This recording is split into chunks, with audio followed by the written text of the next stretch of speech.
Hello and welcome to the Struggles to Success podcast, the podcast that helps you use struggles to become stronger, better, and more successful. I am Dr. Emmanuel, your host, and it's a real pleasure to welcome all of you to this podcast. I want to take a moment to also thank you because this podcast is growing very fast. The audience is growing very fast. In the last month, we've moved from 200 subscribers to over 2,000 subscribers. So 10 times in a month.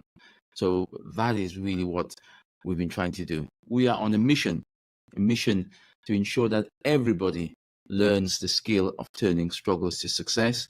And with your help, we are making it happen. We are changing lives and you are also changing your life. So keep doing what you're doing. Subscribe, share, and like. Now, today's conversation is going to be a great conversation. I've been looking forward to this conversation, looking forward to it because it's a topic which cuts across all aspects of life. I went to the gym today and I was trying to improve my performance in the gym, running on the treadmill, trying to run faster. I went for a swim, also trying to run fast, to swim faster. And it's also what we do at work. We're at work trying to improve performance. I'm a doctor, infectious disease physician, and I'm always trying to improve quality, patient safety, activity, and of course, trying to grow the business in the hospital.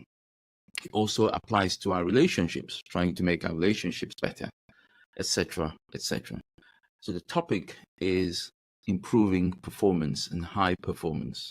And I am really delighted to welcome our special guest today.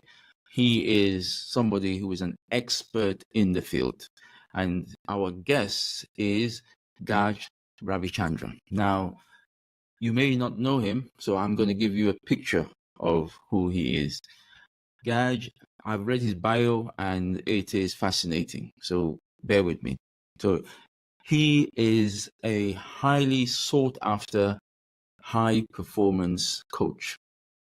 He is somebody with a lot of experience in coaching people to become excellent, to improve their performance. He is a psychologist by background. He is Australian, but working in Dubai, and family is back in Australia. And he works with people all over the world through his company called Compass Consultancy, which is a talent management consultancy helping people to improve their performance in different fields. So he helps leaders become more effective in leadership. He helps individuals improve their performance. Sports teams also become better at what they do in sports. Educational institutions also becoming better in education. All aspects really of performance. And so I know I've got your attention and I know you are going to leave this session with things that you're going to do to change your life and become more successful. So it's really a pleasure to welcome you, Gaj. You're very welcome to this podcast. Thank you, Emmanuel. And I think it's never easy listening to someone talk about yourself. But I appreciate that introduction, and I really love your mission. I think it is such a wonderful thing that you do, and I really don't know how you have the time to do this, but clearly it is something of value and importance to you and to your community. I think it's terrific. So yeah, happy to be here. Thank you. Thank you so much. Thank you for accepting to join the podcast. Thank you also for joining the mission, and thank you for giving, because you're going to give people today free information and information that may change their lives. And so that is what this is all about. And that's why we do what we do, try and change lives. And so I've introduced you and painted a picture so people should see who you are. Is there anything you want to add to what I've just said? I think the biggest part for me is that we all go through struggle, and I've got a couple of struggles that I can talk about today on a personal level. What I love about struggle is that it's through the struggle that where growth happens, and I think for me, growth has become the number one important criteria in determining the quality of my life. it used to be happiness, Emmanuel. I used to strive for happiness. That was the thing that I always wanted to have. And then I realized that happiness is very transitory.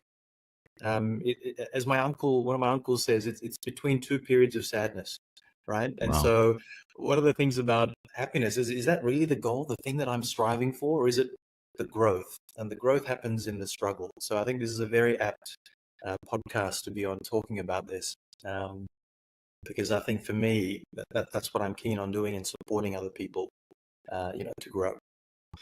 What you just said so resonates so much with me and the mission of getting people to learn that skill of struggle, turning struggles into success.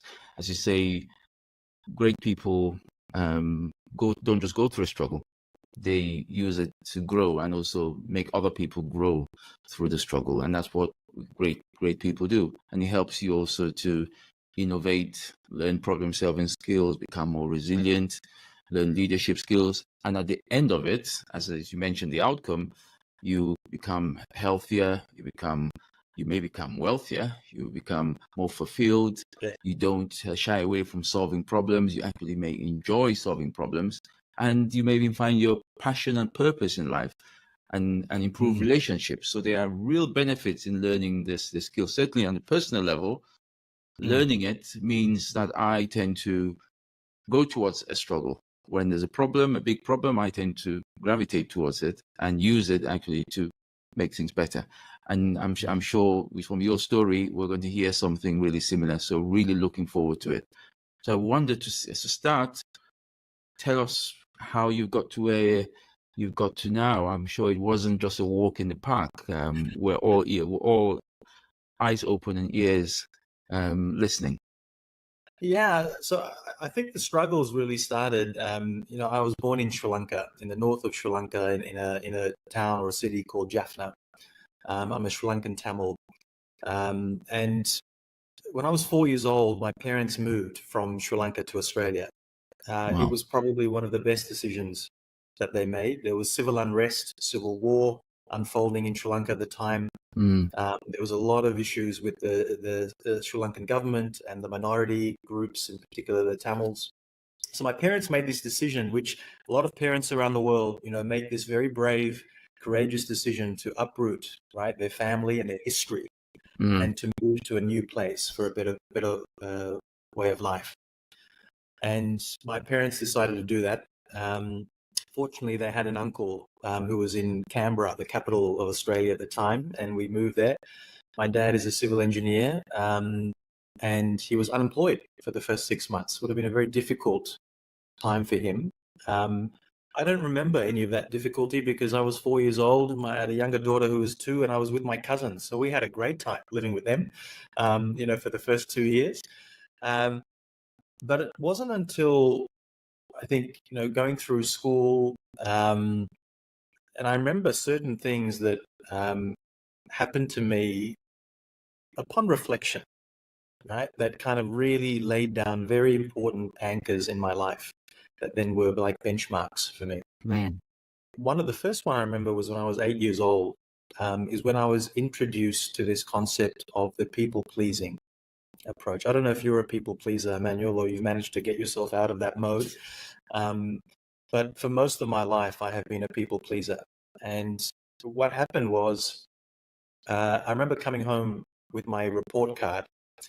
And I don't know, you might have had a similar experience to this. Grades are very important, right? Our report card is very Extremely important to us. important. Extremely important. Um, Also, I'm from Africa, so that background was grades are extremely important. You report at the end of every term with your report card for your parents to inspect. absolutely.